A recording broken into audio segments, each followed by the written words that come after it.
ஒரு அழகான ஊர்ல ஐஷுங்கிற பொண்ணு இருந்தா. ஐஷு தினமும் வெளியில போய் பறவைகளை பார்த்து ரசிச்சுட்டு இருப்பா. அன்னைக்கு ஐஷுவோட பிறந்த நாள். ஐஷுக்கு பறவைகள்னா ரொம்ப பிடிக்கும்னு ஐஷுவோட அப்பா அவளுக்கு ஒரு பறவைய பரிசா கொடுக்குறாரு. ஐஷு அந்த பறவைக்கு ரோசின்னு பேர் வைக்கிறா. ஆனா ஐஷுக்கு அதை கூண்டுல அடைச்சு வைக்க மனசு வரல. அதனால அடுத்த நாளே அதை கொண்டு போய் பறக்க விட்டுட்டா. ரோசி குருவி இருக்க வீடு இல்லாம காட்டுக்குள்ள சுத்திட்டு இருந்துச்சு.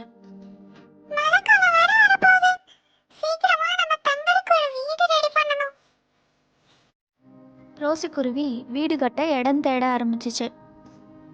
ரோசி குருவி வாழை மரத்துக்கிட்ட வீடு கட்ட இடம் கேட்டுச்சு. அப்போ வாழை மரம், என்னால உனக்கு வீடு கட்ட இடம் தர முடியாதுன்னு கோவமா சொல்லிருச்சு. ரோசி குருவி வேற இடம் தேடி போச்சு. ரோசி குருவி நெல்லி மரத்துக்கிட்ட,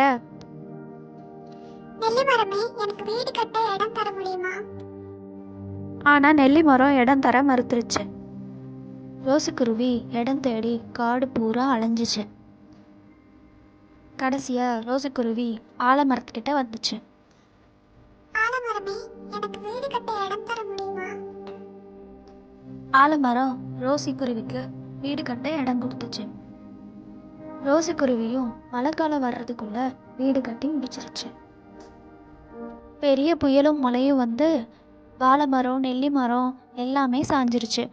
உதவி பண்ண ஆலமரம் மட்டும் தலை நிமிர்ந்து நின்றுச்சு.